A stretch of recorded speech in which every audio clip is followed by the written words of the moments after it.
ഈ റീത്ത് എനിക്ക് ഇഷ്ടമായി. ഈ റീത്തിന്റെ കൂടെ തൊട്ട് നോക്കാൻ ഒരു പൂച്ചണ്ട് കിട്ടുവാ. അതൊക്കെ പുറകെ വരും. ഇതങ്ങോട്ട് പിടി. ആ കുടി. എനിക്കൊരു ബുദ്ധി തെളിയുന്നുണ്ട്. ബുദ്ധിയാ? അത് കളാ. അത് ഈ തലയിൽ എങ്ങനെ വരാനാ? ബുദ്ധിയല്ല, കെണി. കെണിയ? ആ കുശാഗിന്റെ ബുദ്ധി. ഞാൻ ആദ്യം പറഞ്ഞ പെണ്ണിനെ നീ കിട്ടുന്നില്ല. പിന്നെ പകരം ഇതേ ബുദ്ധി ഉപയോഗിച്ച് നമ്മൾ തൊട്ടടുത്ത വീട്ടിൽ കയറുന്നു. ആ വീട്ടിലെ കോടീശ്വരനായ മരമണ്ണ തന്തയെ വളക്കുന്നു. അയാളുടെ സുന്ദരിയായ ഒരു മകളെ മച്ചാൻ സ്നേഹിക്കുന്നു, അതിൽ വിജയിക്കുന്നു, പിന്നെ കെട്ടുന്നു. 100 റെത്ത്. പക്ഷെ കെട്ട് കഴിഞ്ഞ ഒരു 5 ലക്ഷം രൂപ നീ കമ്മീഷനായി തരണം. നീ എന്താ ആലോചിക്കുന്നേ? എന്നാലും കുറെ കാലം കഴിയുമ്പോ ഞാനൊരു കൂലിയാണെന്ന് അറിഞ്ഞാലും മാക്സിമം അറിയാതിരിക്കാൻ നോക്കണം. പിന്നെ അറിയുമ്പോഴേക്ക് മൊത്തം അടിച്ചിരുത്തോണ്ട് മുങ്ങിയിരിക്കണം. അടുത്ത ബസ്സിൽ പുറപ്പെടാം. ബസ്സാ? ഈ നിമിഷം മുതൽ മറ്റാ കോടീശ്വരനാണ്. കോടീശ്വരൻ. Coat must, tie must, suit must, driver must. ഇത്രയും കാര്യങ്ങൾ മസ്റ്റാണ്. മസ്റ്റാണ്. എന്നാൽ ഉണ്ണികൃഷ്ണൻ മസ്റ്റ്. നല്ല മനസ്സോടെ ഡീസന്റ് ആയിട്ട് നടക്കുമ്പോ തല്ല് കിട്ടണ നാടേത്. എന്നോടൊന്നും പറയണ്ട മച്ചാനെ. ഈ ചതിക്കെങ്ങാനും കൂട്ടുനിന്നെന്ന് പറഞ്ഞ അച്ഛൻ എന്നെ കൊന്നുകളയും. ചേരിയിലെ പെണ്ണുമായി നീ പ്രേമത്തിലാണെന്ന് നിന്റെ അച്ഛൻ അറിഞ്ഞാലോ? ആ പെണ്ണിനെ പ്രേമിച്ച് പറ്റിക്കാൻ വേണ്ടി അവളുടെ പുറകെ നടക്കുകയാണെന്ന് റൗഡി രാജപ്പനോട് ഞാൻ പറഞ്ഞാലോ? ആ രാജപ്പനെയും തങ്കപ്പനെയും നിന്റെ അച്ഛന്റെ അടുത്തേക്ക് പറഞ്ഞു വിടട്ടാ. ഞാൻ പോയാലും വിളിക്കട്ടെ മച്ചാനെ. നീ ചെല്ലു മനോഹര. ഞാൻ ക്യാഷായിട്ട് വല്ല സഹായം ചെയ്താ പോരെ? അതും വേണം. പിന്നെ മറ്റു ചില ചെറിയ ചെറിയ സഹായങ്ങളും ചെയ്തു തന്നെ. ഒരു ചെറിയ കാറ്, ചെറിയ ഡ്രസ്, ഒരു ചെറിയ ഡ്രൈവർക്ക് ഞാനവിടെ പോവും. പറയുമ്പോ മറ്റൊന്നും തോന്നരുത്. ഇപ്പൊ നിന്നേക്കാ പറ്റിയ ഒരു ഡ്രൈവറെ എനിക്ക് കിട്ടാൻ പ്രയാസമാണ്. ഞാനോ? അതെ, നീ എന്റെ കൂടെ ഉണ്ടെങ്കിൽ ഈ കാശുകാരുടെ സ്റ്റൈലും കാര്യങ്ങളൊക്കെ നിനക്ക് എനിക്ക് പറഞ്ഞുതരാൻ കഴിയും. വളരെ ഈസി ആയിട്ട് നിനക്ക് ചെന്താമരയെ കെട്ടാനുള്ള വിദ്യ ഞാൻ പഠിപ്പിച്ചു തരികയും ചെയ്യാം. അച്ഛനറിഞ്ഞാലോ? എടാ മണ്ടൂസേ, നീ കെട്ടി ഒരു കൊച്ചു ഉണ്ടായ ശേഷം നിന്റെ അച്ഛൻ അറിയും. അതിനുള്ള വഴിയൊക്കെ മച്ചാന്റെ കയ്യിലുണ്ട്. അതിന്റെ സ്പെഷ്യലിസ്റ്റ് ആണ് മച്ചാൻ. എന്നാ പിന്നെ ഞാൻ വരാം.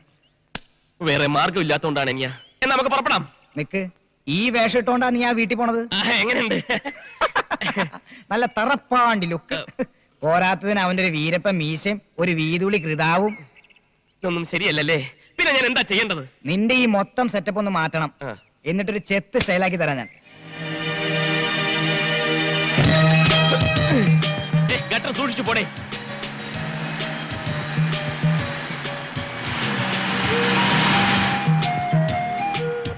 വെളിയിൽ നിന്നുള്ള അണ്ടിയുടെ വരവോടെ നമ്മുടെ അണ്ടിക്ക് മാർക്കറ്റില്ലാണ്ടായി പോയി.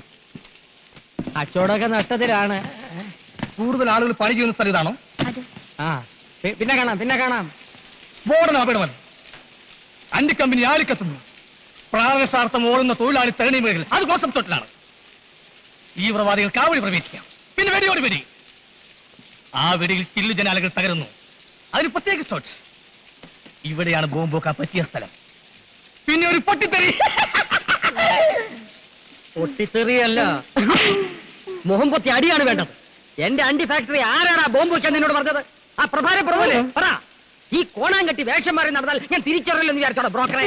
ഞാൻ ബ്രോക്കറല്ല, പിയാണ്. പി എന്ന് വെച്ചാൽ പാഴാണ്ടി എന്നാണ് അർത്ഥം. അല്ല, വലിയ വലിയ കോടീശ്വരന്മാരുടെ കൂടെ നടക്കുന്ന ചിങ്കരി എന്നാണ് അർത്ഥം. ഈ നാട്ടിൽ ഞാനല്ലാതെ വേറെ ആരാടാ കോടീശ്വരൻ? അയക്കെന്തിനാണ് ഇവിടെ പണി? സിനിമ പിടിക്കുന്ന പണി. അയ്യോ, അയാളിപ്പോ എവിടെയാണ്? പുതിയൊരു ദൂരദർശൻ തുടങ്ങാൻ വേണ്ടി വന്നതാ. അപ്പൊ പഴയ ദൂരദർശനൻ സർക്കാരല്ലേ, സാമ്പത്തിക ഞെരുക്കം കാണും. എന്റെ സാറിപ്പം മഹാഭാരതം പോലുള്ള സീരിയസ് ആയി പിടിച്ചോണ്ടിരിക്കുകയാണ്. 2 അണ്ടിക്കമ്പനി മുതലാളിമാരുടെ കുടിപ്പകയുടെയും മത്സരങ്ങളുടെയും കരളലിയിപ്പിക്കുന്ന ഇടി സീരിയൽ. ഒരു മുതലാളി മണ്ടൻ, മറുമുതലാളി മരമണ്ടൻ. അവസാനം 20 തമ്മിൽ തല്ലി കുത്തിച്ചാകുന്നു. അവസാന ഭാഗം പിടിക്കാൻ ഉദ്ദേശിച്ച ഞാൻ ഇവിടെ വന്നത്. ഞാൻ ലൊക്കാലിറ്റി കാണാൻ വന്നതാ. പൊട്ടിത്തെറി ഇവിടെ വെച്ചാണ് ഉദ്ദേശിക്കുന്നത്. അതിന്റെ കാര്യമാണ് ഞാൻ നേരത്തെ പറഞ്ഞത്. പച്ച തെറിയേക്കണ്ടെങ്കിൽ ഇറങ്ങിപ്പോ. ഞാൻ ഈ സ്ഥലം സിനിമാ പടം പിടിക്കാൻ കൊടുക്കൂല. ഇല്ലെങ്കിൽ വേണ്ട, പിന്നെ ചോദിച്ചില്ല പറഞ്ഞാന്ന് പറയരുത്. ഞാൻ പോവേണ്. എങ്ങോട്ട്? കാലൊടിഞ്ഞ? ഇല്ല, ചിരട്ട സാറിന്റെ അടുത്തേക്ക് പോവേണ്. ആ സാറ് കമ്പനി തരാതിരിക്കില്ല. കമ്പനി തരുന്നെന്തിനാണ് ഉറപ്പ്? എന്റെ മുതലാളിയെ പോലൊരു അവിവാഹിതനും കോടീശ്വരനുമായ ഒരുത്തനെ വളർത്തിയെടുക്കാൻ ഏത് പെമ്മക്കളുടെയും ബുദ്ധിയുള്ള തന്തമാര് ശ്രമിക്കും.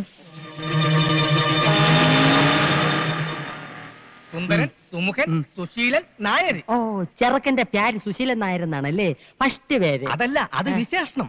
പയ്യന്റെ പേര് ബാലകൃഷ്ണ. ആരോടും പറയില്ലെങ്കിൽ ഞാൻ രഹസ്യം പറയാം. ആ പ്രഭു സാറിന്റെ മൂക്ക് വേണ്ടി ഈ മുതലാളി ആലോചിക്കാൻ എന്നെ ഏൽപ്പിച്ചിരിക്കുക. എങ്കിൽ ഞാൻ പോട്ടെ. പോകാൻ വരട്ടെ. ആ ആലോചന ക്യാൻസർ ചെയ്. പണ്ടേ നിന്റെ സ്വഭാവം ഇങ്ങനെയാണ്. ഏതെങ്കിലും നല്ല കേസുകൾ വരുമ്പം നീ പ്രഭുവിന് തട്ടും, പിന്നെ ഞാൻ അത് മുടക്കാൻ നടക്കണം. ഡേയ്, ഈ ചെറുക്കനെ എനിക്ക് വേണം. ആ പ്രഭാര പ്രഭു ആശിച്ചത് ഞാൻ നേടിയെടുക്കും. നീ പടം പിടിക്കുകയെ ബോംബ് വയ്ക്കുകയെ എന്തൊരു വേണേ ചെയ്തോ. വേണേ എന്റെ അണ്ടി ഫാക്ടറി മുഴുവനോടെ നീ കത്തിച്ചോ. എടേ, എനിക്ക് ആ ചെറുക്കനൊന്ന് പരിചയപ്പെടണല്ലേ. തികച്ചും യാദർച്ഛികമായിട്ടാണ് പരിചയപ്പെട്ടതെങ്കിലും എനിക്ക് നിങ്ങളെ ഇഷ്ടമായി. നമുക്ക് വീണ്ടും കാണണം. എന്റെ മനസ്സിൽ ചില കണക്ക് കൂട്ടുകളൊക്കെ ഉണ്ട് കേട്ടാ. ഓക്കെ,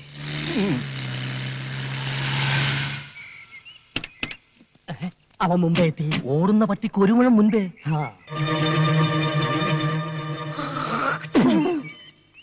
ഇവൻ വന്ന സ്ഥിതിക്ക് ഞാൻ ഒരു കാര്യം തീരുമാനിച്ചു കഴിഞ്ഞു.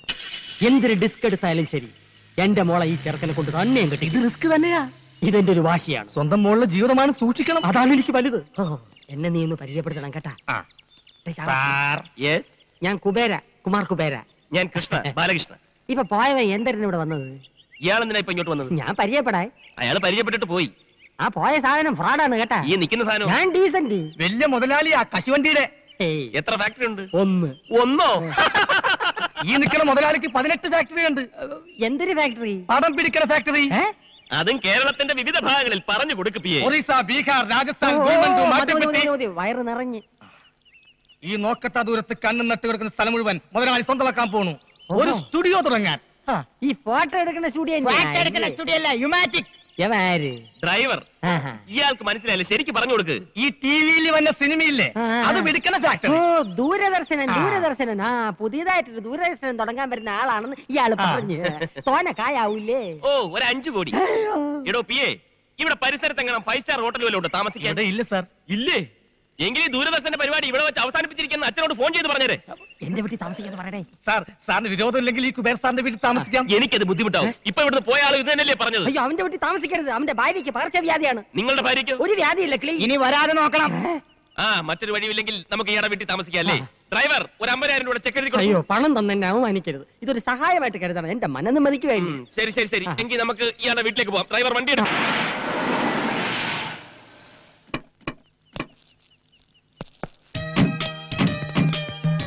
ഇതാണ് എന്റെ ഭവന. അപ്പൊ അതോ? അതൊരു കൂതറ ദരിദ്രവാസിയുടെ. അയൽവാസി ഒരു ദരിദ്രവാസി അല്ലേ? തന്നെ. മൊത്തത്തിൽ ആ. ഒരു ചീപ്പ് ലുക്ക്. നമ്മുടെ സർവൻസിന്റെ കോട്ടയത്തിന്റെ അത്ര പോലും വലിപ്പമില്ല. കുറച്ച് ദിവസത്തേക്കല്ലേ അഡ്ജസ്റ്റ് ചെയ്യാം. ഡ്രൈവർ, പെട്ടി എടുക്കൂ. പെട്ടിറേ. ചെന്താമര.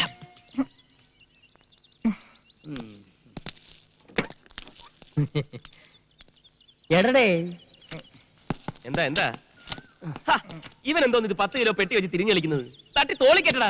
കേട്ടടേ. തട്ടി തോളിക്കെട്ടടാ. കേട്ടടാ. ഇങ്ങോട്ട് മാറി, ഇങ്ങോട്ട് മാറി. ഇതൊക്കെ ഒരു നേക്കാ. ഇത്രേ ഉള്ളൂ, ഇത്രേ ഉള്ളൂ. ഈസി അല്ലേ? തൊഴിലെന്താണെന്ന് ഇപ്പോഴറിയിക്കണ. എന്തൊരു രണ്ടു കൂടെ കിന്നാരം ഈ പറയുന്നത്? മുതലാളിയുടെ ഒരു കാര്യം കണ്ട തൊഴിലാളിയാണെന്ന് ആരും പറയൂ. എടേ, അറിഞ്ഞുകൂടാത്ത വേലകൾ പറഞ്ഞു കൊടുക്കണേന് ഒരു തെറ്റുമില്ല. അത് ശരിയാ. നീ എന്തോന്ന് തലയിൽ ലോഡും കെറ്റി മിഴുങ്ങാൻ നിൽക്കുന്നത്? അകത്തോണ്ട് പോയി തട്ട്. അയ്യോ, അവ എന്നെ തട്ടി കൊണ്ട് അകത്തു വയ്യടേ. ചുമട് അകത്തുകൊണ്ട് തട്ടാ ഇപ്പൊ പറഞ്ഞു. ഈ ഭാഷകൾ എങ്ങനെ പഠിച്ച്? ഇവന്മാരോട് സംസാരിക്കാൻ വേണ്ടി മുതലാളി ട്യൂഷൻ എടുത്ത് പഠിച്ചതാ തന്നെ?